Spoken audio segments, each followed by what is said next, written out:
Welcome to the Permanent Record Podcast, 007 Mini Broadcast. A quick, concise discussion on the music of James Bond. From 1962 up through today, we'll cover it all. Unless Spectre gets to us first.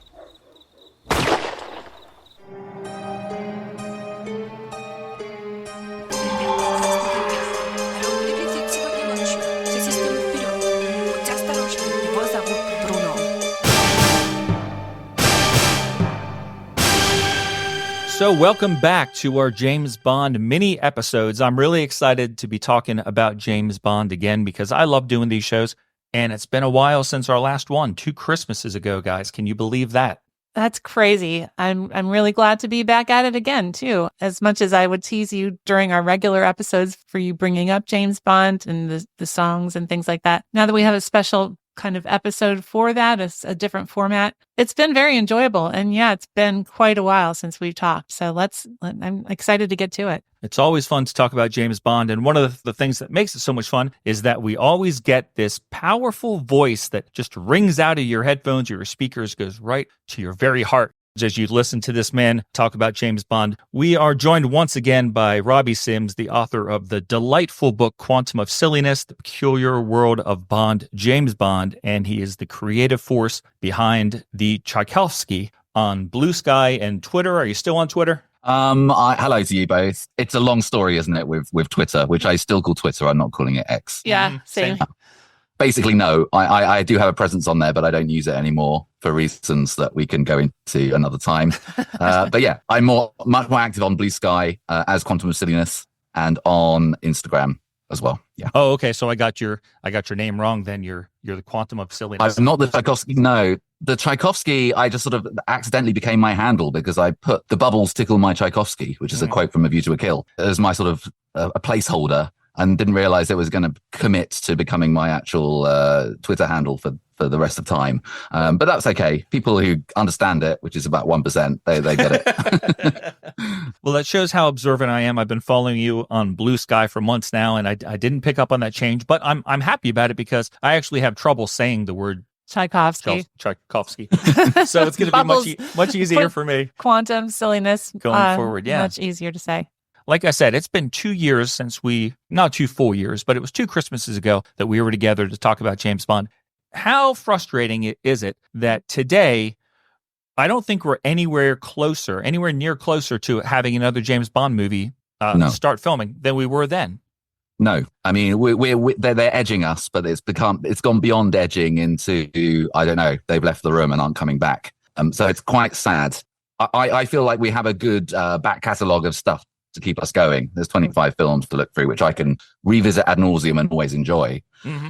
But that isn't to say that it wouldn't be nice to at least have something in production or the signs that something was in production. And there's been some reports recently that Amazon, who now own sort of 50% of the franchise, aren't really getting along with Barbara Broccoli, who's the head of Eon Productions. So yeah, we can take those reports with a pinch of salt. But either way, it doesn't sound like we're going to get anything new anytime soon. Which is why we can look back on all these old ones and enjoy them instead. So, I'm trying to find the positive here.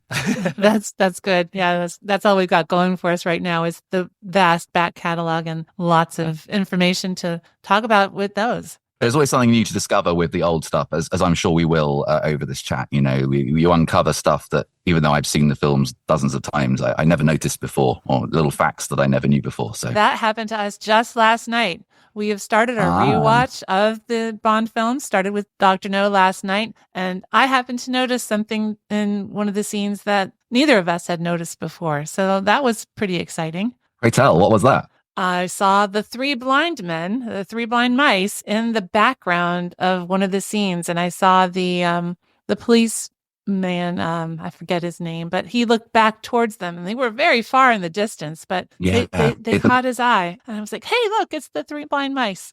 It's amazing what HD and Blu-ray and 4K can reveal. Because for years, we were watching this on TV, maybe with a grainy signal, and just didn't see all the little details. So it's really great that finally we can see exactly what was intended. Indeed. And so the rewatch is going to keep us interested. Another thing, if you're a fan of the James Bond music, just a few months ago, La La Land Records did another round of reissues in their James Bond celebration for the 50th anniversary of The Man with the Golden Gun. They released a 2-disc set. Moonraker got a 2-disc set, and Goldfinger got like a 1-disc set with about 8 minutes of additional score music on it. So it's not quite as exciting as the other ones, but it's cool that there's a company out there that's working real hard to, present these films on CD, because the old soundtrack albums, that's really not anywhere near all the music that was in these films. So it's great to get a more complete version. Yeah, absolutely. I got the Moonraker 2 CD set for Christmas, and it's amazing how much is added that was, in the original film, and there's bonus tracks. We can get to this, in 2030 when we talk about Moonraker, but the Paul Williams version is interesting. Very interesting. Yeah. That was wild. So the Ian Films, I saw that they're going to start working on a remake of Chitty Chitty Bang Bang. I think that's going to happen before Bond. So yeah, and I think that will keep them busy, to be honest. I don't see them juggling more than one big production at a time. So we have to wait for that to be filmed and released before they will even turn their attention to Bond. So yeah, that's a sign that we have to be patient, I think.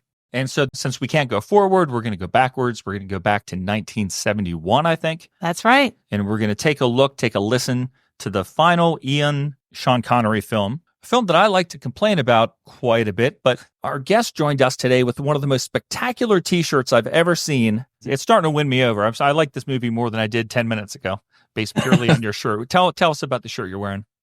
Thank you. It's a Diamonds Are Forever poster on the T-shirt, on the front of the T-shirt. And if you know the poster well, there's a sort of satellite in the background behind Sean Connery, as in the film, which is covered in diamonds. So my T-shirt is actually also covered in diamonds across the satellite. I mean, they're not real diamonds. I must, not that fabulous. I'm an 8 out of 10 fabulous. That's quite nice. But I've washed it so many times that lots of the diamonds have fallen off now. So turns out diamonds aren't forever. But we can blame low-cost high street fashion for that. Right. There we go. That is a cool image. The only thing that has bugged me about that image over the years is that Sean Connery doesn't seem to have a neck. That's true. And the two ladies that he's sort of canoodling with, I mean, one's a redhead, so that I guess that's Tiffany Case, but I don't know who the other one's supposed to be. Yeah, I know. They don't seem to resemble anyone in the movie. Nope. He just showed up. Yeah. She was attracted. She saw him from afar. Oh, I must be near him. Blame him, that no-necked man. Yeah. Right. She's like, I'm so attracted to him, I'm going to go fondle some diamonds right about crotch level in front of him, right? But with all that teasing aside, I love those old Bond images. Like I would much rather have artwork like that for the films than like the photo posters that we've been getting for the the past 20 years. They've played it very safe, haven't they, recently? And yes. I think the last sort of illustration we got was The Living Daylights, which is a great poster. Oh yeah. I feel like nostalgia is such a thing now that actually they would welcome bringing that back. I certainly would like to see it come back, and I think they need to start feeding the fans a little bit with some nostalgia. Yeah. And if they have to do, I don't want to say a reboot, when they do bring out a new Bond film and they kind of go back to like the classic era, that would make perfect sense to go back to the classic era of marketing and advertising and, just the artwork involved to make it all throwback. Absolutely. I mean, there's so many things that you probably shouldn't revisit from the 60s. Oh, for sure. But you can... Especially in Bond. But the posters are fair game, I mean, there might be some ladies in bikinis, but I think as an illustration, it's certainly a vibe that we could explore again and without being too problematic about it. Right. Yeah. There's a way to still do that and be respectful of the past and the present. I'm sure of it. When they reboot, restart, whatever we're going to call it, if they go back to a James Bond that doesn't connect movie to movie, Daniel Craig's 5 movies all sort of tied in with each other. If they went back to one-part installments, would you guys be happy? Yes, very much so. I mean, one of the things that got me into Bond films was that you could sort of stumble across one on TV and watch it as a standalone experience. You didn't have to know what happened before. You don't have to know the 3-arc villain's plot that's built up to this moment. You could just watch it and enjoy it for what it is. And I think that's how most people consume Bond films. It's something that you watch and then you move on. But I think Marvel have really influenced the way franchises are made now, and everything has to be tied in to some sort of larger universe. So when they reboot, I would love it to go back to one and done, but we'll see. We'll see. I have a feeling that they are now kind of in the mode of trying to build a sort of a bigger trajectory for each actor to have. Yeah, I can see that. That's a good point about the Marvel universe kind of changing how multi-part movies are made, the franchises, but I would definitely prefer the one-offs or the standalones as well. I think that most movies are consumed that way nowadays. They're certainly not going back and watching the whole series or the whole arc. It's just not as easy. I think people's time and attention are split too much compared to, a few years ago. So I think it would be more beneficial to have self-contained movies, but we'll see. I'm very jealous that you're going back and watching them all again in chronological order. Oh, yeah. That's why we started with Dr. No yesterday. Fantastic. Yep. Yeah. So how long will that take you, do you reckon? Are you doing one a week or? I'm not even sure. It's more of a as we have time kind of thing. It's always a weekend. You think one a week, that's like, quite a lot. But then you think there's 25 films. That's going to take half a year. Right. Yep. Yeah. It does. I don't know that we'll get through it in a year, but that's okay because it's not like we're, a lot of times we've done this in advance of a new Bond film coming out. We're like, okay, we've got to watch them all again by the time this next one comes out. Well, given that we have absolutely no idea when the next one will come out, we've got all the time in the world. Oh, nice. Beautifully done. Having said that, we can't let it go on for more than a year, Sarah. That'd be humiliating. So we're going to have to wrap it up, this rewatch project, in 2025. If you say so. So let's go back to 1971, guys. It was 2 weeks before Christmas. And if you were done with your Christmas shopping and you had time in your hands, you could go to the cinema to see James Bond in Diamonds Are Forever. Diamonds are forever. They are all I need to please me. They can stimulate and tease me. They won't leave in the night. I've no fear that they might desert me. Diamonds are forever. And you guys would be all excited because Sean Connery is back.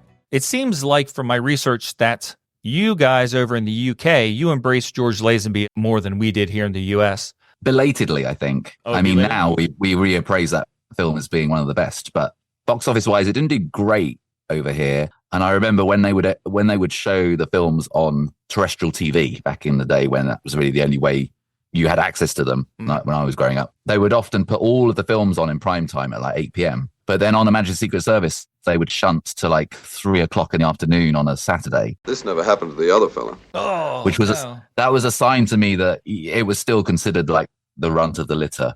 But yeah, over time, nowadays, I think it is regarded as one of the best and a classic. Yeah, we love George. We like a trier. We like an underdog in the UK. Yep. So yeah, I think over time we've come to sort of reappraise him. But that being said, I think people were obviously keen to see Sean again. Otherwise, they wouldn't have offered him the highest figure in movie history to come back and star in this one. Yeah, that's right. The president of United Artists Pictures, David Picker, said that money was no object and quit looking at new actors. The producers, Broccoli and Saltzman, had interviewed a few people. They were interested in Roger Moore. They had also signed some other guy whose name I can't think of right now. But he said, pay Sean whatever he wants. And he ends up giving him $1.25 million, which Sean gives to his charity that he had founded, the Scottish International Education Trust. For a while, Sean was the highest paid actor in the world for this return to James Bond. And it was worth it because you know what? The film was the number one film for 7 consecutive weeks in the U.S., where it made $43 million, which was roughly a third of its worldwide gross of $116 million. And that $116 million worldwide is equivalent to $901 million in today's money. Almost $1 billion. That's impressive. Yeah. I mean, I feel like they would have kept hold of Sean for as long as they could if that was the arrangement. But obviously, Sean was like, no, I'll come back for one and then I'm done.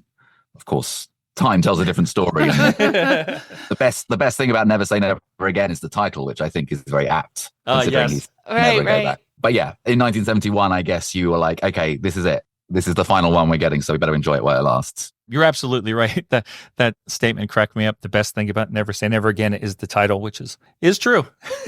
It's certainly not the theme song. Nope. We'll that another time. Yeah. So here in the U.S., Diamonds Are Forever finished as the number 3 film of the year. That's really impressive considering how late it came out in the year. Yeah, that's true. That's true. By way of comparison, On Her Majesty's was number 11 here in the U.S. for the year in 1969. In the UK, I couldn't find a definitive box office gross and ranking for the year, but I found an article that seemed to indicate that it was the number 2 highest grossing movie of the year, and that something called On the Buses was On the was number Buses 1. was the top ranking film. Yeah. Good Lord. Okay, yeah. On the Buses was like a really tawdry sitcom that was on TV over here, and I guess they did a movie length episode which was released into cinemas. But there aren't many films which will have dated worse than a Bond film, but I think On the Buses. Any problematic thing going, I think you would probably find it On the Buses. So, Oh boy. Stick clear. I didn't write this down, but I'm pretty sure that the article that I read said that On the Buses was so successful that it made more money than the number 2 and number 3 movies combined. That's incredible. Oh my. I apologize for my folk over here in the UK for making such bad choices at the cinema, but there we go.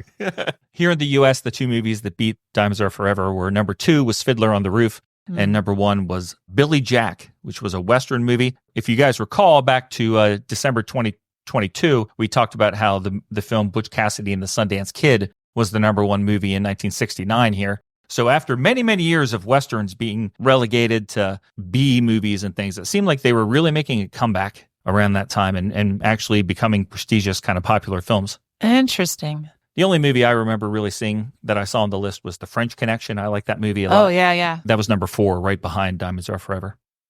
Talking about this movie, do you feel that this is a satisfying conclusion to the Tracy Bond story? Not at all. In no way whatsoever.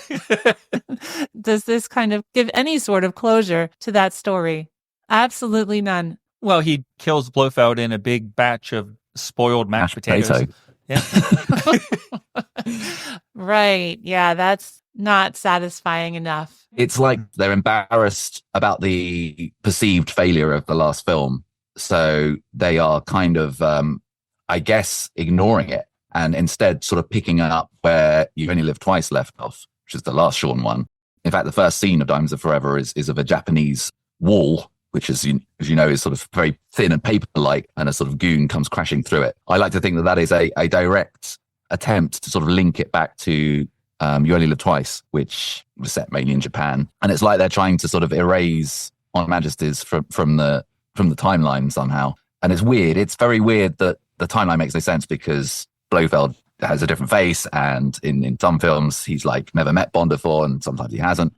But the idea that this is a revenge movie should really be the selling point. After On Her Majesty's, Bond has had his wife killed, and you really don't get a feeling that that's the case. Bond actually seems quite kind of laissez-faire in this one. He's having a nice time in the casino, swanning around. It's only in that first opening pre-title sequence that he seems angry or seems in any way out for revenge, and then that kind of gets very quickly forgotten about. Yeah, it's so frustrating. I mean, like we just said, On Her Majesty's was the number 11 film for 1969. So it's not a failure.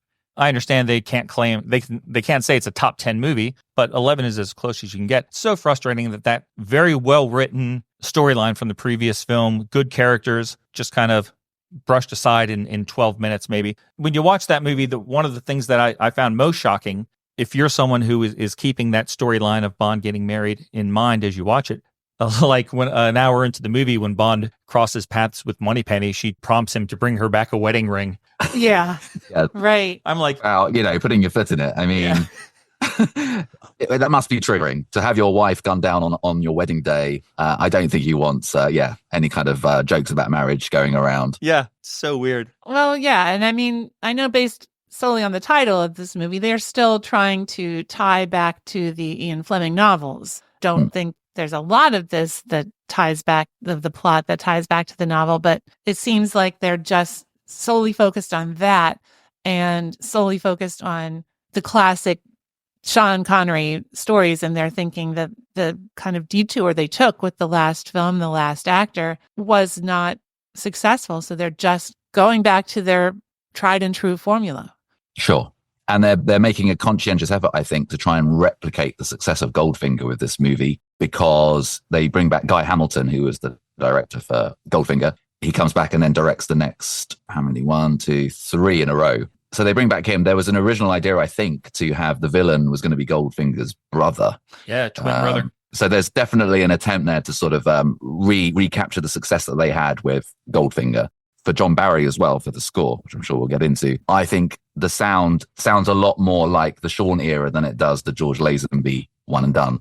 The George Lazenby On Her Majesty's soundtrack, which is fantastic, was quite experimental and sounds very of its time, very 69. Whereas I think Barry has gone back to the original sound he curated from particularly Goldfinger onwards, very sort of brassy, very sort of sassy and saucy, but there's no synthesizer or anything going on this time around. Yep, he goes back to the Bond theme being played on the electric guitar and not on that cool Moog synthesizer that we heard and talked about last time.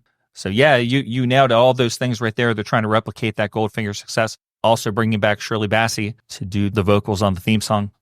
They are definitely looking backwards as a way to move forwards. Yeah. Robbie, you were talking about Barry trying to replicate the sound of the past. I think he did a very successful job in kind of mixing Western music with Eastern music for You Only Live Twice. He didn't go to Japan at all. He just, stayed at home and wrote that music. He didn't go to Switzerland for On Her Majesty's Secret Service, but he did make time to travel to Las Vegas for this film. And sure, he didn't need much encouragement for that. Yeah. So he says that going to Las Vegas to kind of breathe in the air and enjoy the atmosphere resulted in him writing his most American score that he ever did. Wow. When you listen to this music and when you watch the movie, does the music sound American to you? Does it help you believe that they're really in America filming a lot of that stuff? I don't think so, actually. I mean, it's very Vegas sounding. I think it sounds very, I don't want to say sleazy, but it's very loungy and it's very of its time. So by extension, I guess, because it's got that Vegas sound, it does sound American. But I would say something like Dances with Wolves, which Barry also composed. That sounds more like a classic because it's got a Western sound to it. That sounds more American to me. That makes sense. Yeah. Dances with Wolves score is one I bought during COVID whenever I was just buying John Barry scores to listen to them. That's a movie I've only ever seen once. I don't really have any connection to it, but man, that soundtrack is pretty good. Oh yeah, that's a top draw Barry, I would say. He does, like you said, a lot of this music is like loungy, kind of sleazy music, which to me is the weakness of the soundtrack album, because the label said that they thought that kind of lounge music, kind of casino music is what Americans wanted to listen to. So they fill up the soundtrack album with a big percentage of it is that sort of music. And we don't get as many of the action cues and some of the exciting music that we're used to hearing on the Bond scores. This is a CD that I never put on and never listened to because I just find it to be boring. The theme song is awesome. We'll talk about that. We'll get that going in a little bit. I'm not saying anything bad about the theme song, but I just think it's painful to listen to that soundtrack album. Is this one that you ever listened to for fun? Not particularly. It pales in comparison to some of the others, but that's doing it a bit of a disservice because I think if you listen to it as a standalone thing, you might be like, oh, this is actually quite good. But because it follows on the footsteps of On Her Majesty's, which is so great, I think it does pale in comparison. There's some good little cues in there. My friend who has all soundtracks and loves them all, little shout out to Dave. He particularly likes the White House as a cue because he says it's the best piece of music to get out of the bath to.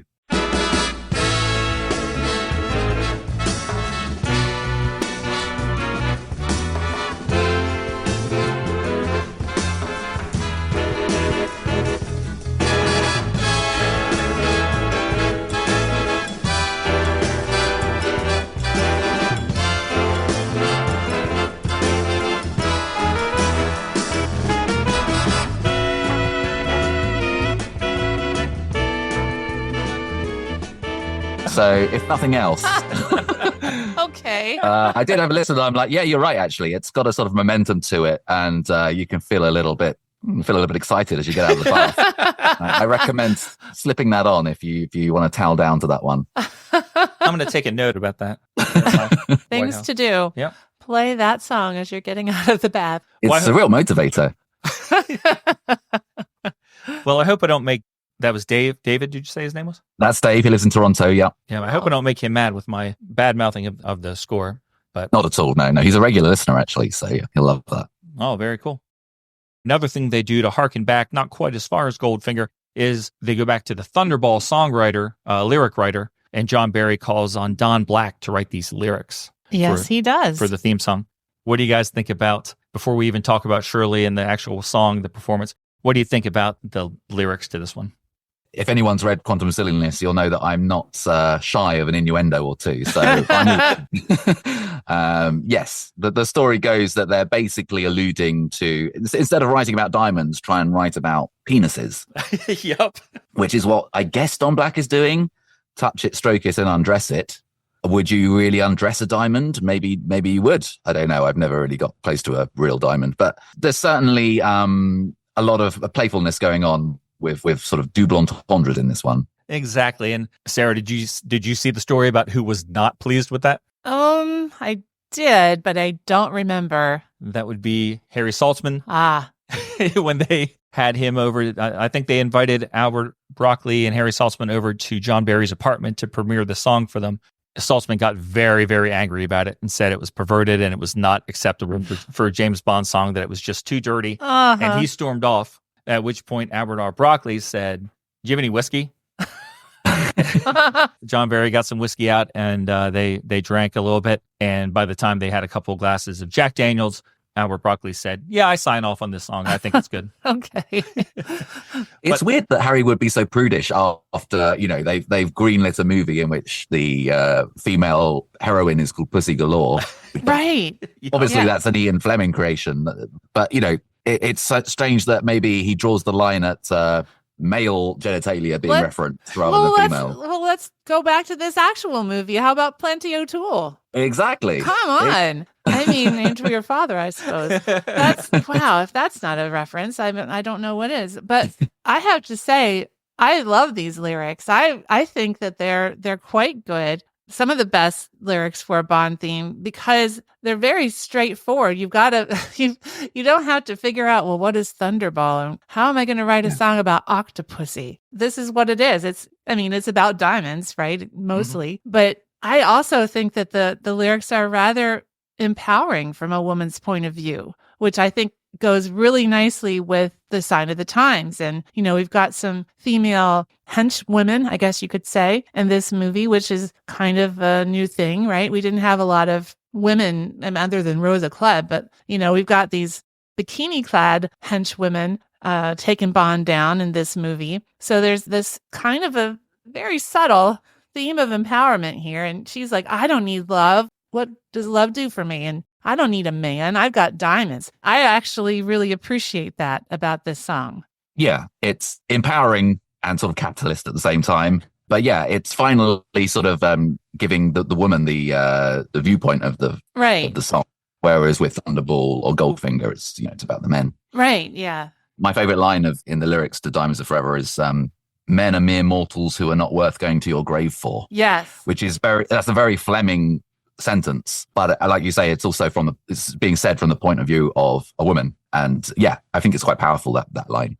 Yeah, and Sarah, your idea about the women kind of rising to the occasion here in the not late 60s, early 70s, and becoming more independent, more capable here in these films. It's not only Bambi and Thumper, the henchmen, who are going to fight Bond. Tiffany Case is very, very capable in the beginning of this movie. She runs this smuggler. James Bond comes to her house as Frank's. I mean, she's keeping him off balance with the fact that she's opening the door in lingerie and stuff. She's taking fingerprints, checking to make sure he's who he is, because she's capable and knows how to do her job. Mankiewicz, screenplay writer, he lets her become like a joke by the end of the movie. Like she's hiding a cassette tape in her bikini bottom. Yeah, she goes backwards off the oil rig. Yeah. Shooting a machine gun at one point. Yeah. Yeah, it's a real shame how she loses any kind of competency in the last act. I know. Yeah, I'll agree with that. Again, I think the desire to harken back to the old themes, the success of the past is probably why that happened. I just always blame it on Mankiewicz being a lazy screenwriter. I mean, he's done things that I've enjoyed. I know he was involved with the Christopher Reeve Superman movie. He was getting hired by all these people who had a lot of money, but I just don't understand why. Seems very sloppy as a writer to me. I think he was quite good at the zingers. He had some good one-liners, but maybe as an overall plot and moving from one scene to the next, it's not really holding up that great. Yeah, that's probably a good observation right there. But you know what's crazy to me? This song, which Barry has his heart set on it being sleazy and vulgar, he uses those words at different times to describe the song. Once you add the music to this song, it elevates it. When you hear the song, it doesn't come off sounding vulgar or sleazy. Right. This is one of the classiest sounding James Bond themes, in my opinion, sonically. Yeah, I agree. It's just amazing what they do here with all the instrumentation. And I mean, the Bond themes are always great up to this point. I think we've had great songs every time, but this one just seems to be put together more intelligently. Like you have the electric piano and the strings in the beginning, and then the bass kind of comes in and draws you into the song. That's like the first 35 seconds. And then like a minute and 35 seconds into it, the drums kick in. The drums are the most interesting thing because they'll do something, they'll speed up and draw you right in, and then they kind of back off and you don't even notice it until they come in again at full speed. This song it's a top 3 Bond theme for me. Oh, yeah. Yeah, I would agree with you. People, when they think of Shirley Bassey, they automatically go to Goldfinger. Mm-hmm. But for me, this is her best of the 3 that she did. This is quite a far above Goldfinger, in my opinion. I would put it easily top 3. I think it's fortunate. Well, maybe it's unfortunate, but it comes in a run of really good songs in the Bond canon. So previously, We Have All the Time in the World, which isn't an official theme, but it's in the film. Right. That's definitely top 3. Then we're going to get to Live and Let Die, which we will talk about another time very soon. Yep. That's got to be top 5 or top 3 as well. So it's nested in amongst this sort of golden era of songs. But because we're talking about it and I've got my T-shirt on, I'm going to put it at number 1 at the moment. Oh, wow. Oh, that's awesome. I'm stating my claim quite early on, but it's one of my go-to karaoke songs, Times is Forever. Oh, really? Oh, man. I can't sing, but for some reason I can kind of get in the right range for it. Oh. Because I know the song off by heart. Sure. I know the lyrics, I know the sort of phrasing of it. I can do it with confidence. So for that reason alone, it's one of my favorites. Maybe you two can kind of collaborate on this next section. I assume if this is your number 1 James Bond song, I'm going to assume that all your fellow countrymen also loved this song when it was released. And this was a big smash single for Shirley Bassey. Is that true, guys? You may assume that, but yeah, it turns out no. Yeah, you might like to think that, but unfortunately that is not the case. The soundtrack was released on November 19th, 1971, about a month before the movie came out. The theme song first appeared on the charts on January 15th, 1972 on the UK charts. Mm-hmm. And it got all the way up to number 38 on the UK singles chart. Just barely cracked the top 40. It ranks 16th on the list of Bond theme songs that made the UK singles chart. I saw a list. I assume there are some below that, but it was the last one on that particular list of all the Bond themes that have been on the UK singles charts. It's the last one. 38 is the lowest position. Dang. It dropped off crazy. the charts after February 19th, 1972. Not a big hit. I don't know what kind of a world or country I live in where that chart's at number 38, but Writings on the Wall by Sam Smith gets to number 1. Yeah. In the UK. I know. That was... So Oh my gosh. I apologize to my country people. I don't know. We'll file it in the same drawer as Brexit and just try and move on. Yeah, what happened here? That's upsetting. Did we do any better here in America? We never do. Well, it's funny because I don't think that it was released as an actual 45 in the US. I don't see an entry in Discogs for it, but it did make the charts. It did actually make 2 Billboard charts. It debuted on the Billboard Hot 100 chart on January 29th, 1972, and it peaked at number 57 on March 11th, 1972. So it had a longer life on the charts than it did in the UK, but it never got any higher than that. I also looked it up online on Discogs. I tried to find a US 45 release for it, and I also didn't see it. So the fact that it made the top 100 means that radio stations were playing it off of the soundtrack album. Correct. So yeah. If you look at it that way, I mean, that's pretty good. A song that didn't get a physical release as a 7-inch single almost made the top 50. And guess what? What? It did actually do better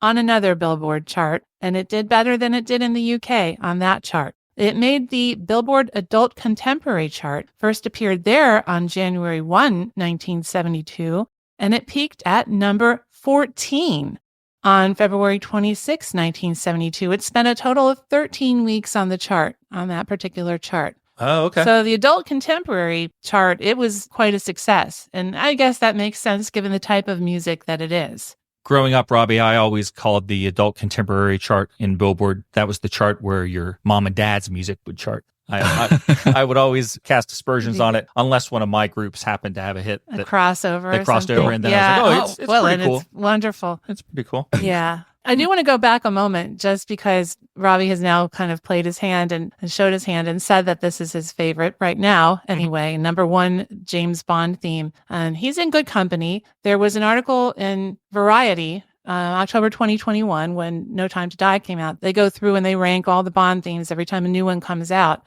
In that article, they actually put Diamonds Are Forever as number one. Oh, wow. Really? Yeah, the number one Bond theme. I was going to quote a lot of it because it was a really good segment on the song, but I only put one quote in here with them saying, it's not just one of the great Bond themes, but one of the most finely crafted pop songs ever. Oh. Yeah. And I thought you, Brian, would appreciate that very much, just given what you said. Yeah, I can see where they're coming from because I thought the same thing. Yeah. It makes it all the more crazy that it somehow wasn't a number one hit all around the world. But in retrospect, at least we can give it its due, you know? And I was always kind of surprised. I don't understand Hollywood egos and the way things work, but Shirley Bassey sued the Bond producers after Thunderball because she was upset that they cut her recording of Mr. Kiss Kiss Bang Bang out of that movie. She took legal action to get it added back into the movie, so they ended up in court. And the fact that they then, a couple years later, 6 years, said, hey, come sing this song for us, water under the bridge and all that, I guess. It's just so shocking to me. Someone took me to court, yet I'm going to ask them to come record another song for me. I guess it was to the benefit of both parties, so you're able to put that aside maybe. Yeah. And she's going to come back again. So she's obviously not shy of being linked to the franchise and has no bad blood. Or is just very, keen for an opportunity when she sees one. Right. Her agent said, jump on this. I was very lucky to see her perform at the Sound of Bond concert, which was at the Royal Albert Hall. You were there live? Yeah, to mark the 60th anniversary. I was thinking, the rumors were that she was going to be there along with Garbage and loads of other performers, Lulu, etc. And my thinking was, well, she'll be the encore. Shirley Bassey will come at the end and be like the big, show-stopping number. Actually, she came out first. And I realized afterwards it's because she probably wanted to get into bed. Right. She's like, right. She was like, look, I'll come along, but I want to be home by 10 o'clock. I want to get my slippers on. I want to get my oval. She just celebrated a birthday. She just turned 88 years old on January 8th. She's still alive. She's still out there. There have been rumors that she was going to put another album out. That hasn't happened. I don't know if it would be new music or past recordings, but she just turned 88. Happy birthday to Dame Shirley Bassey. What a legend. Yeah, she was great. And there's always a worry when an artist gets to that stage in their lives. Are they going to be able to hit the big note, which of course is what Shirley Bassey was all about. There was a certain sort of anxiousness in the room when she was singing Goldfinger. Is she going to knock it out the park or not? And she did. To credit, she would have been 86, I guess, then. Mm-hmm. And she still did an amazing job. That's amazing. Yeah. Couple quick questions, because I saw that concert here. They broadcast it, I think, on Amazon Prime, and it must have been edited because it was only an hour or so. Did she sing? Did she only sing 2 songs? Because that's all we saw. That's right. Yeah. She refuses to sing Moonraker. Not just that evening, generally. She hates it and won't do it. Okay. And I don't know the reasoning for that. Maybe out of the 3, it's not the best, but having got my 45th anniversary double set CD recently, I'm kind of reappraising Moonraker as a song and think it's actually pretty decent. Well, her version's certainly better than Paul Williams. Yeah. But for whatever reason, she doesn't like it. She won't sing it live. So yeah, I don't know what the deal is with that. Well, when you're a dame, you can make those decisions and no one's going to question you. Yeah. Another question. During lockdown, one of the things that I got into in a big way is a band called Cue the Music that I know that you know, an orchestra that does all the Bond music. So I was looking forward to, in that concert that you attended, I wanted to see some of the scores, some of the great Bond score cues. And here in America, at least on the broadcast, it was really just the theme songs that had vocals. There wasn't much instrumental music at all. Did you get to see some stuff like instrumental? Yes, we did. Stuff? I mean, you're right. The UK Amazon version of it also doesn't have any of the score segments. It's just the theme tunes. As a show on the night, we got lots of stuff. I think we got Capsule in Space from You Only Live Twice. We got Come In 007, Your Time Is Up, which is the boat chase bit from the beginning of The World Is Not Enough. Great David Arnold bit. Yes, there was lots of little bits for the fans, which was really nice to hear. Not just the obvious bits. They did some deep dives, which was very nice. That's very cool. Because that's the great thing about Cue the Music. Over the past 2 years, I think I've purchased every concert that they sell on their website. They have like X number of concerts, and like 4 out of the X are able to be played here in the US. They have them in a format that I could play. So I bought all those, and I was bugging the guy. Let me know if you ever going to burn these on Blu-rays for US TV. I want to buy them. Let me know. And he finally wrote back and he's like, if you want, I'll send you a USB stick with everything on it, everything we've ever done. Bless him. So he did. Is that Warren? Yeah. Uh-huh. Yeah. He's really nice. He's very patient and he's very nice. So I have like everything now. I'd like to just put them on and just watch those concerts because they're so incredible. Diamonds are forever. They are all I need to please me. They can stimulate and tease me.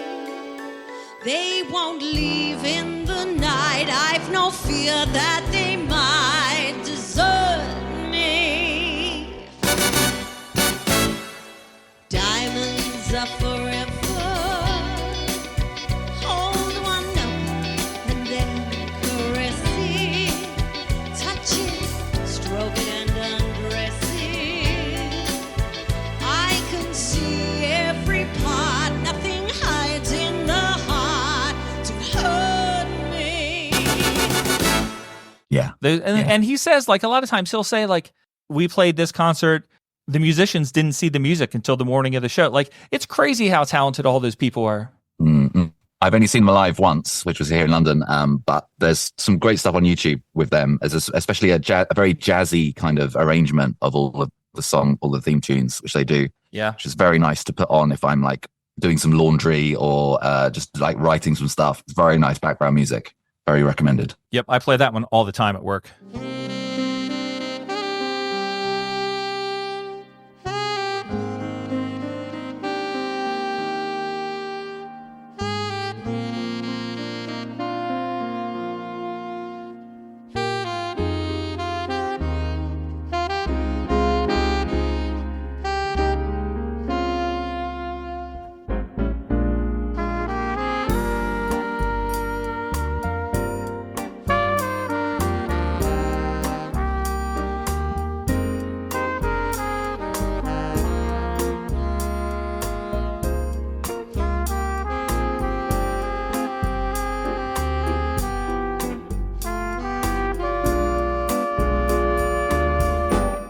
That's cool that you saw that concert, man. I was so excited that they were going to air it on TV so I could see it. And I enjoyed getting what we got, but I had a sense that had to be a lot of stuff they left out that we would have enjoyed. Yeah, that was a fun night. And there were loads of sort of, for the geeks among us, there were lots of Bond girls in the audience. I bumped into John Glenn, who's one of the directors who did my favorite era, the later Roger Moores and the 2 Timothy Daltons. Mm-hmm. Bumped into him in the corridor and got to say, thank you for, entertaining me over the years. So it was a really nice evening. Oh, that's wonderful. Yeah, I like his movies a lot too. He started out as an editor, right? And then became the director? That's right. Yeah, he was editing, I think, on Her Majesty's, if not before then. And then he was like second unit director for the very famous parachute jump at the beginning of The Spy Love Me. That set him up to be trusted with the entire film by the time For Your Eyes Only comes around. Yeah. Very cool. Well, getting back to the song, where I let us go way off topic there, but easy to do. I don't need any encouragement. Steer me towards For Your Eyes Only, and I could talk to the cows come home.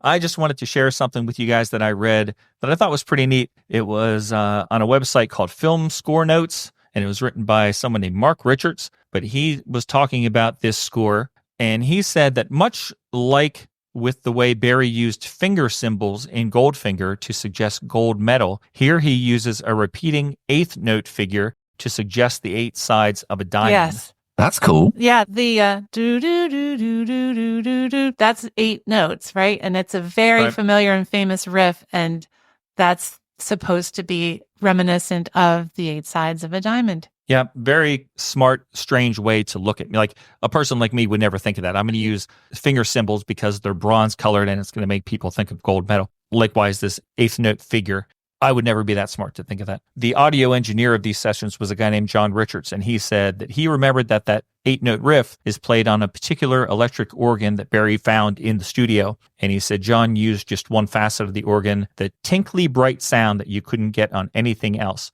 And that sparkling sound, once again, is also supposed to make you think of a diamond. So it's not only the notes that they're 8th notes, but also the sound of the notes. This is, a really deep dive, which most people would never even consider.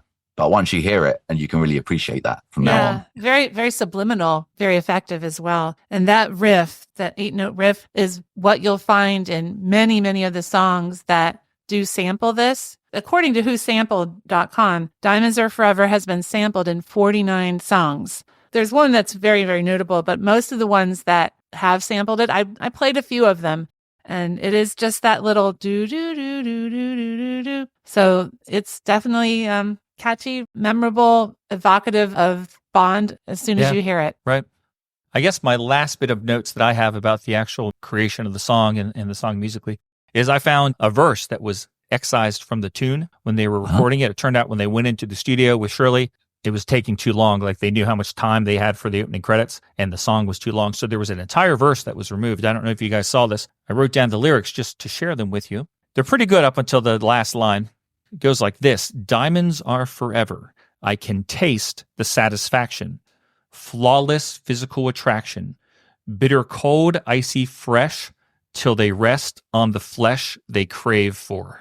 Wow. Ooh, I think I'm glad they took those out. I guess because I'm a grammar nerd, I just find that last line awkward. On the flesh they crave for. You know, Yeah, there's no need for. Don't end your sentence with a preposition. You can now, but yeah, I know what you mean. But I like that flawless physical attraction, bitter cold, icy fresh. Yeah, bitter cold, icy fresh, unfortunately makes me think of a breath mint. But other than that, and then I don't like the first line. What was it? Diamonds are forever. No, the second line, the first real line. I can taste the satisfaction. Yeah, I don't like that either. That again sounds like a breath mint. If we're going down the penis and analogy. Especially, especially knowing the thought behind the lyrics, then my thoughts on the song would have changed very drastically. Like saying, no, this is completely vulgar. And if they played that for Harry Saltzman or who, if that was the last verse, I could see them, pun intended, leaving a bad taste in their mouth from that part. Ooh, yeah, that's a little too much. You think that's too much when there's a lyric in the song that says stroke it? Yeah. I don't know. I know. I don't think it would put me off singing it at karaoke, to be honest. If that extra verse made it in, I'd still be deep throating the mic. That would not be a deterrent for me. Okay. Next time you do karaoke, you should sneak that extra verse in there, see if anybody knows. Oh, I'm pretty sure they will, since the screen won't be up with the lyrics. But okay, interesting. We talked about alternate lyrics. Let's talk about lyrics in an entirely different language. The song was recorded in Italian as well. I did not know that. Well, yes. Shirley Bassey recorded this song in Italian as Una cascata diamante, vivo di diamante, for the Italian version's end credits. Pioggia di diamanti, io mi fido dei brillanti, più sinceri degli amanti, io non voglio sentire parole ancora. And this song was released on a 7-inch single in Italy, but that's the only place it was actually released at the time. I did find the alternate lyrics, the English version of the Italian lyrics, and it was very interesting because, of course, the English version doesn't rhyme, but they were pretty good. I'll just read you a little bit of them because, it's hard to try to get the same feeling across when you're singing in another language, trying to get that to rhyme in the other language, and also trying to keep the intention of the original song. But here's what they did. Here's what they say in English. I believe I know what really counts in life, what the world has to offer, and I realized what I searched for has never been there. I only live for diamonds, only sparkling diamonds, more genuine than lovers who can give you only a chain of bitter days. Love is never, never simple. It is not like a diamond. It never sparkles only for you. So that's kind of the chorus in a way. Very nice. I mean, it keeps the essence of the original song, doesn't it? And the meaning is still there. Right. It ends with, I only live for diamonds, diamonds, diamonds, sparkling diamonds, diamonds, diamonds, diamonds for me. So very, very diamond oriented. Yeah. But I really like that. And I'm very impressed that they did that. And this song was supposed to be included in a 3 CD box set called Shirley. It was going to have all these unreleased songs, rarities, and the 1973 Royal Albert Hall concert performance. It was going to come out in 2012, And for various reasons, that project got canceled. And then on November 29th, there was a post on the Shirley Bassey website that the 3 CD box set is going to be re-released or released by Cherry Red Records.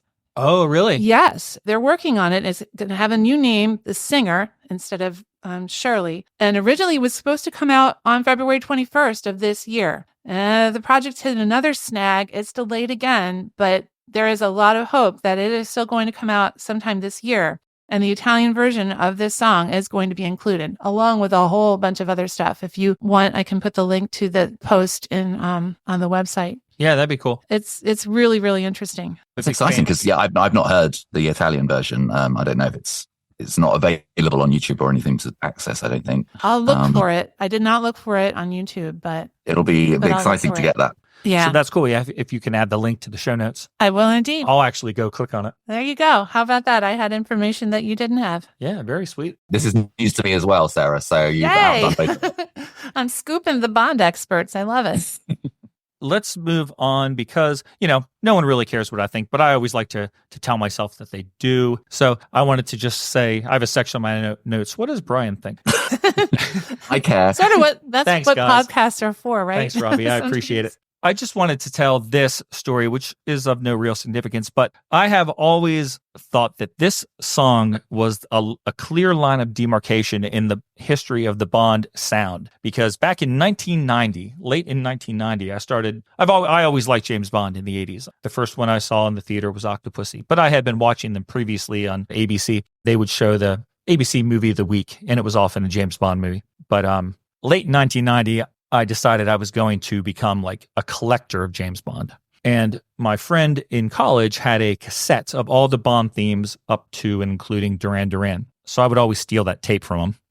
To me, this song was the conclusion of the era that I considered to be the classic Bond themes. And I don't mean that what follows isn't classic. Live and Let Die is obviously a classic, and Carly Simon gives us a classic song. But I mean that starting with Paul McCartney, the songs were now being performed by artists that I grew up knowing and hearing. And it just seemed weird to me because up until that point, all these songs that I was listening to were recorded by powerful voices that I knew nothing about. I'd never heard of Matt Monro. I didn't know Shirley Bassey. I knew Tom Jones, but I knew him as like somebody who played Las Vegas. I sort of, at that point in time in my life, I would laugh at Tom Jones if someone brought him up. Now I love Tom Jones. I've seen him 10 times or something.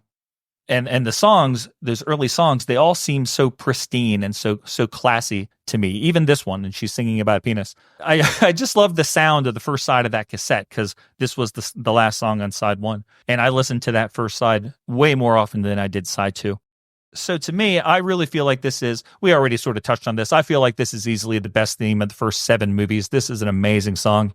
Shirley's performance is just incredible. The first 32 seconds of this song, so freaking good. The music is so sensual and the production sounds immaculate. Her voice is sexy and erotic and perfect. It's not my favorite Bond theme. It's very close to my favorite Bond theme, but it's the most effective Bond theme and the one that perfectly captures the spirit of the character. And the ironic thing is that the song captures the spirit of what I want from a Bond movie and from the Bond character much better than this movie does. This movie is not at all what I want from James Bond. And Sean Connery is not playing a James Bond that I'm interested really in this one. This song is just so much better than everything else involved in this movie to me. I said earlier it's top 3. Just to be safe, I'm going to say at this point, it's top 5. It's a top 5 Bond theme for me. Well, I would agree with you that, the song is much better than the film. If we're going to rank things, I've already said it's my number 1 Bond theme. Yep. The film is wallowing somewhere, probably bottom 10, which doesn't sound too bad. It's only 25. But I think because it's one of those films that was on TV so much when I was growing up, I have a nostalgic affection for it. But to sort of sit down and critically watch it as a film, I can say, this one's a bit of a stinker in some places, but I do still have a lot of sort of affection for it. And because it sits at the end of the Sean era, it's a shame that he ended with this one, although obviously never say never again, but I'll take it. If we can get any Sean Connery Bond films, then, I'm happy with whatever we can get. And this is what we got. And yeah, Very diplomatically said. But. Yeah, we sure did get it. And it's out camp, there. you know, as you say, Brian, it marks the end of the Sean era. But actually, I think it sets up the Roger era quite well because it's very camp. It's very knowing. Tom Mankiewicz goes on to write the next two Rogers as well. And there's a lot of that sort of sense of humor, the sort of nudge, nudge, wink, wink kind of humor going on in this one, which will carry on into the Rogers. So it acts as a sort of bridge, I think, between the Sean and the Roger eras quite well. I'll give it that. Yeah, that's totally true. But I think that once we get moving forward in the timeline of Bond, we're going to get filmmakers that do this camp tone better than what Mankiewicz and Guy Hamilton are doing here, I think. Yeah. Lewis Gilbert surprises me because Lewis Gilbert's work with Sean Connery on You Only Live Twice, I think is fine. But he was a really good match with the tone that they wanted Roger Moore's Bond to have. With Spy Who Loved Me and Moonraker. I think Moonraker is actually a really good movie, even though it has lasers and a space pad on it. I still will defend that movie. I think it's one of the best Roger ones. I'm glad to hear. This is music to my ears. In 2029, when we get to Moonraker, we're going to have a great time. Sarah, do you have any thoughts? Yeah, I think this song and this movie is very much kind of got its foot in both worlds, right? Because it's got classic people that were in the movie before. We got Shirley Bassey who sang a theme song. We've got Sean Connery, who obviously was the Bond. And yet, like you're saying, Robbie, the tone of the movie has changed. Both of you said, like, it's definitely kind of shifting styles and emphasis. It's definitely a different feel. So it's a very transitional period, a transitional song. But again, for the lyrics, I'll say it's like, oh, sure, it's sleazy if it's about a penis. But if you take it from that female empowerment standpoint, then you're like, oh, yeah, this is good. This is about a woman saying, I don't need a man. So it's kind of cool in that way. Yeah. Yeah. So, guys, we often touch upon cover versions or songs that sample Bond movies to great effect. Did we come up with any of interest for this song? Well, one I didn't know about until I was Googling before coming on to talk to you guys was Alphaville. You might know about Alphaville being a synth pop kind of 80s. This is in your wheelhouse, right? Yep. They did a cover version, I think in like the 90s, which I had to listen to before coming on. Vocally, it's not the strongest. I think you realize how much Shirley is sort of bringing to the table when you hear anyone else singing it. Diamonds are forever. They are all I need to please me. They can stimulate and tease me. They won't leave in the night. I've no fear that they might desert me. Oh, diamonds are forever. Hold one up and then caress it.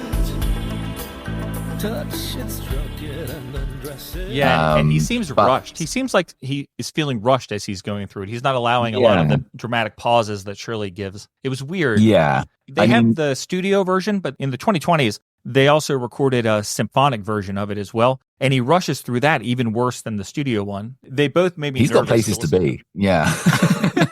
Yeah, I'm not too mad about that one. But for me, there's a David Arnold cover version, which is on, I think is on the Shaken Not Stirred album, compilation album that he did, or concept album that he did, with David McCalman on vocals, which is fantastic. That's my favorite of the cover versions by far.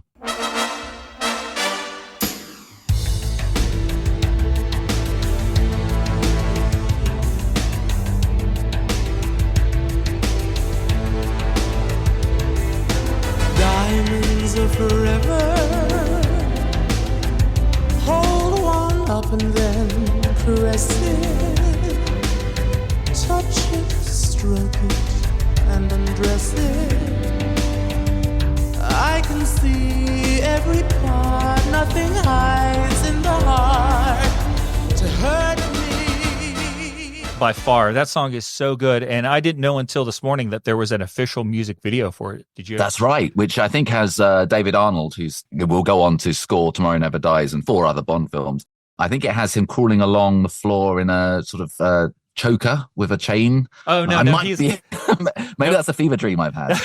you're just getting the two guys confused. There's a part where the other David, the vocalist David, is kind of in a diamond choker in a very fancy outfit, and he's crawling along a bed. But David Arnold is in it. He starts off on the street as like a homeless guy who's playing an accordion. Yeah, and he's laying on the ground as he's doing that. I think the orchestration in that is amazing. It's almost like they've transplanted Diamonds Are Forever as a song and plopped it into the late Pierce Brosnan era, which is a cocktail I'm very happy to that's a great description of it. Yeah, that is what it sounds like. And the video is fun. The two of them have great interaction. David Arnold sits at the piano the whole time. Once he gets dressed up in his diamond costume, David Arnold is no longer homeless. He's just wearing like a tuxedo with a very puffy pirate-like shirt underneath it. They both look very nice though. But their interactions during the song, just as they perform it, the expressions that they give each other and their eye contact is delightful. It's a great video. All right, I'll have to put a link to that in the show notes as well, and I'll have to go watch it myself. So I've got some homework too. And that song reached number 39 on the UK chart. It was released. One below Shirley. Yeah. Wow. And if anybody's listening, maybe our friend Brian Scott, there is a mix of this version of the song, David Arnold, Diamonds Are Forever, the You Expect Me to Do What, Mr. Goldfinger mix. And I can't find it, but I really want to hear that song. Okay. So Brian, if you can find me the You Expect Me to Do What, Mr. Goldfinger mix of Diamonds Are Forever, please share it with me. Because I can't figure it out. I love that. I just listened to the Arctic Monkeys cover it this morning. It was fine. It was fine. Yeah. I listened to Shaka Khan do it with the London I haven't Symphony heard Orchestra. That. I was in the room when he was playing that. That was quite good. It did kind of veer off into another direction after a point, but I did enjoy what I heard. Oh, interesting. I mean, Shaka Khan really is a Bond performer in essence. You know, she's there with Gladys Knight or Tina Turner. You know, she could have easily done a Bond theme. She's still good. She's still going, isn't she? Right. Yeah. That's definitely true. Do you know the name Carrie Ellis? Carrie Ellis. I do. She's like a West End or a Broadway kind of performer, isn't she? Yes. She was in We Will Rock You, the yes. production. And so she has recorded a few albums with Brian May. And on one of the albums they did together, they do this song. And for a while, it's pretty faithful to the original version. And then it just gets filled with Brian May guitar. It sounds, if you're familiar with Queen, you know what Brian May guitar sounds like. And it's all over the song. And I'm a big Brian May fan, so I was delighted by that. Diamonds are forever. Hold one up and then caress it. Touch it, stroke it and undress it. I can see every part. Nothing hides in the heart to hurt me. Of course, the best version, the best cover version, well, not the best, because the best one is the David Arnold, but the one that I probably listen to the most, the aforementioned Cue the Music. They do a great job with that one as well. And Sarah, was there a famous sample? Yes, there was. Have been, actually. Like I said, there have been 49 instances of this song being sampled throughout the years. But the most famous one would be the song called Diamonds from Sierra Leone. Diamonds are forever. Throw your diamonds in the sky if you feel the vibe. Diamonds are forever. The rock is still alive every time I rhyme. Forever, ever, forever, ever, ever, ever, ever, ever, ever, ever, ever, ever, ever. Which is from Kanye West. It was released as the lead single of his second studio album, Late Registration, back on July 4th, 2005. And it actually won a Grammy for Best Rap Song in 2006. There you go. So there you go. I can't believe Kanye West has been around since 2005. And that was his second album. Yeah. Jeez. Time is no mean. When you get to a certain age, time makes no sense. Yeah. The pandemic didn't have much help with that either. Yeah. But yeah, so that's probably, like I said, the most famous one. I did listen to a good deal of the song. And I mean, it starts off with that. And he does a section of the song where he's like, forever. And he says forever, ever, ever, like over and over again. And it's kind of in line with her singing forever too. So it's interesting. You get the impression that Kanye West maybe wasn't leaning so hard into the penis analogies. I don't think he'd have been, if anyone had told him that, he might have said, oh, okay, let's stop. Right. Yeah. I guess the song started out being about a record label instead. And then he was made aware of the Sierra Leone conflict diamonds. And he got interested in that story and kind of shifted the song to be more about that, which was interesting. Yeah. So, it's probably more of a social issue than just doing penis jokes. Yeah, I'd say so. All right. So, guys, this is our last episode covering the era where Bond was at his coolest, the 60s. I understand this song isn't from the 60s, but, it's Sean Connery back again. So let's just tuck it in there with that 10-year period where Bond was the bee's knees. We've talked about a lot of great music, but from Dr. No to this film, Diamonds Are Forever, which would you guys pick as your favorite score? And what would you say is your favorite Bond song that we've touched on? Yeah, I've sort of stated my claim already that I would say Diamonds is my favorite so far, and probably my favorite from the entire canon. Okay. In terms of score, we touched upon this last time. I think On Her Majesty's is really the gold standard. So yeah, I would go On Her Majesty's for the soundtrack, but for the standalone song, I go with Diamonds. All right. And then also rank the 4 Shirley Bassey songs in the order that you like them. Oh, okay. Well, we're going Diamonds first, then we'll go Goldfinger, then Moonraker. And I noticed you say 4 there, so you're including the No Good About Goodbye, the David Arnold song. No. Because we can go there. I forgot about that one, actually. I was talking about Mr. Kiss Kiss Bang Bang. Oh, sure. But I forgot about No Good About Goodbye.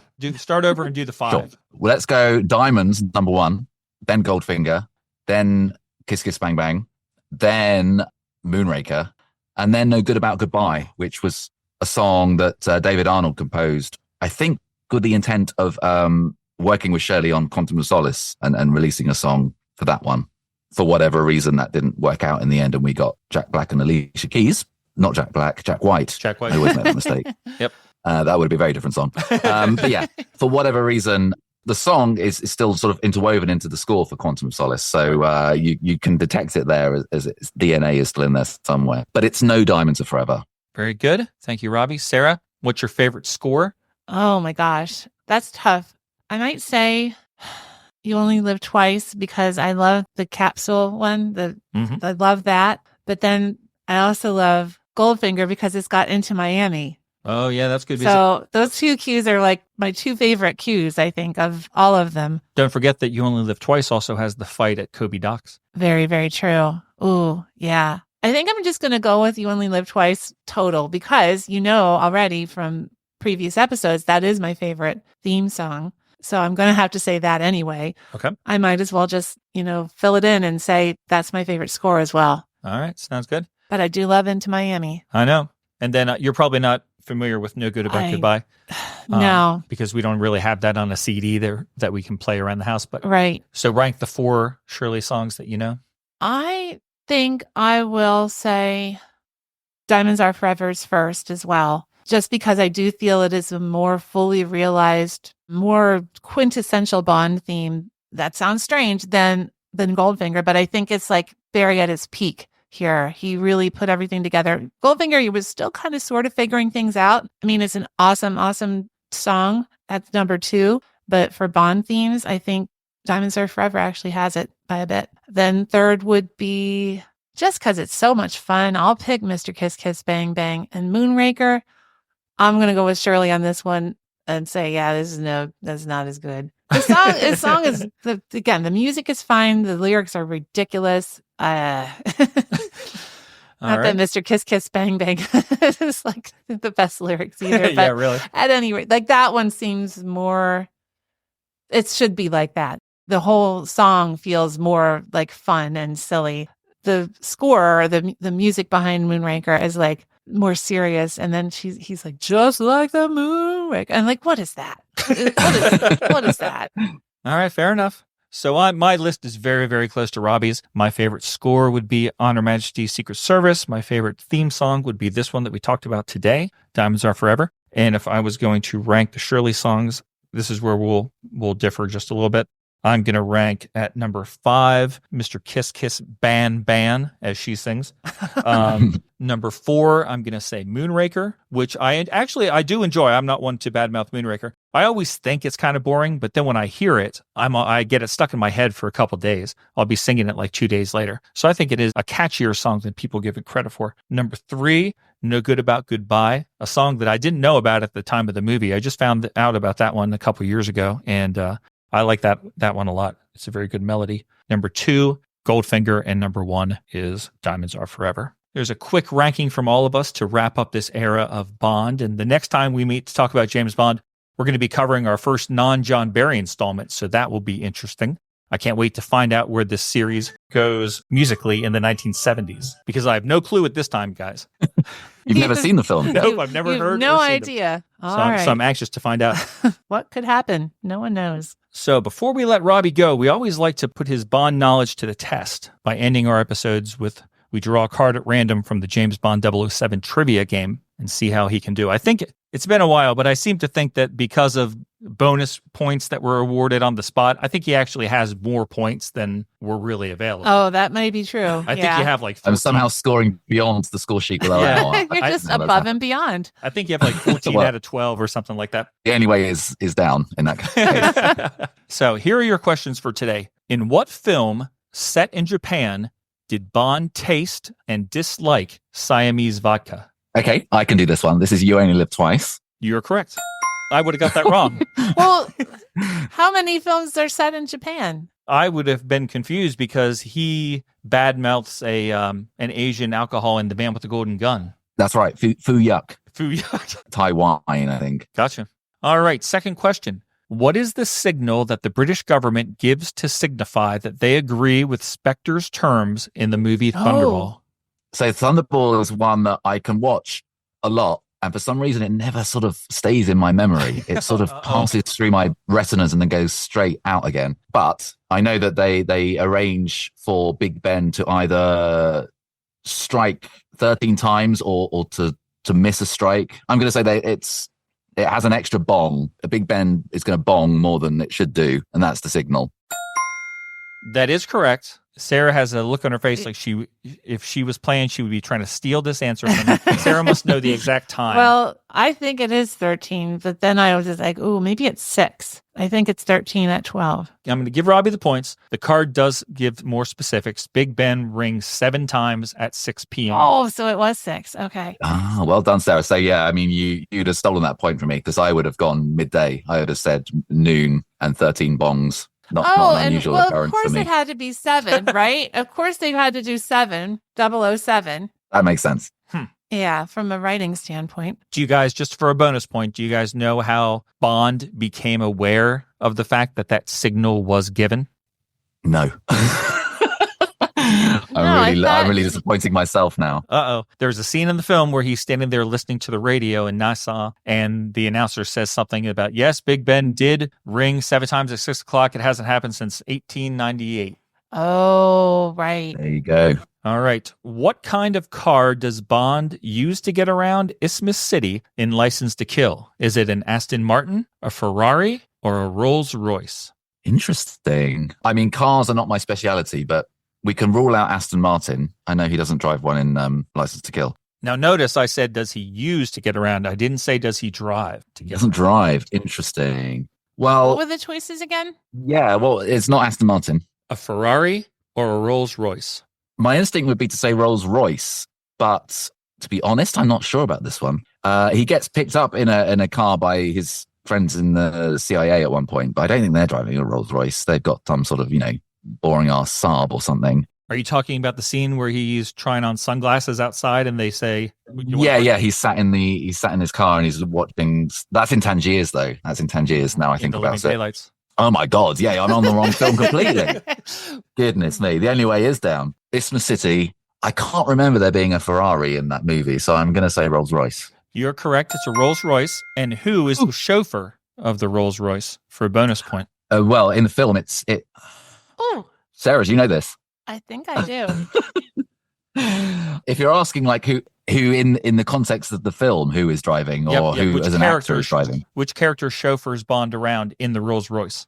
It's Q. Exactly. Yeah. Yeah. Thank goodness Yep. I remember that. Sorry, I was about to totally sully my reputation, and then I realized. All right. Yes, it's Q, of course. All right. Your last question. He was wearing the hat and everything, wasn't he? He was. What film's original poster shows Bond on skis? Ooh, original poster. That must be on Her Majesty's. I think it's got Bond on skis and Tracy both on skis. You are correct. And how is Bond dressed? Pretty well, I like that answer. as is his wont. That's a very good answer. That's right. The card says he is dressed in the perfect ski wear, a tuxedo. Nice, Of nice. course. Pretty well. All right. So I'm going to say you got 1, 2, 3, 4, 5, 6 points that time Thank you. 6 out of how many? 7? out of 4. Oh, wow. Because two of those were bonus points.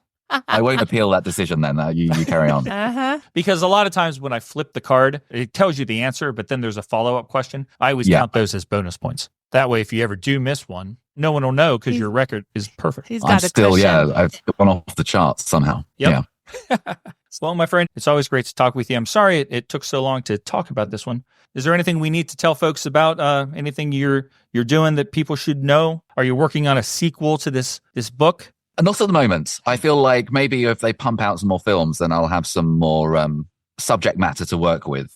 But no. I'm kind of plodding along. I have to say, the book came out shortly before No Time to Die came out. In fact, it was designed to sort of sit on the coattails of the marketing of that movie. But then COVID happened, so my book came out before No Time to Die, about a year and a half. So it feels like I'm waiting for there to be some sort of fresh material to work with. But in the meantime, no, I'm very happy and looking forward to us getting into the Roger era. Whenever that happens, I'm very excited for that. Let's not let it go another year. Let's do at least Live and Let Die before the end of this year. We'll do 2 episodes this year at the least. I'm up for that, definitely. All right. So am I. That sounds good. Things are going to get funky.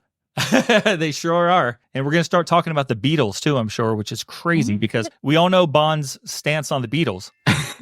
Never listen to them without earmuffs. That's right. Robbie, thanks for joining us today. It was a lot of fun. Thank you so much for having me again. It's always a pleasure to chat with you and have a great 2025. And I look forward to what's next.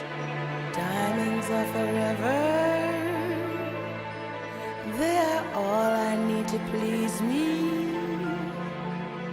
They can stimulate and tease me. They won't leave in the night. I've no fear that they might desert me. Diamonds are forever. Hold one up and then caress it. Touch it, stroke it, and undress it. I can see every part, nothing hides in the heart to hurt me. I don't need love, for what good will love do me? Diamonds never lie to me, for when love's gone,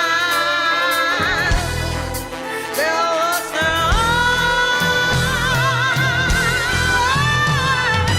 diamonds are forever, sparkling around my little finger. Unlike men, the diamonds linger. Men are mere mortals who are not worth going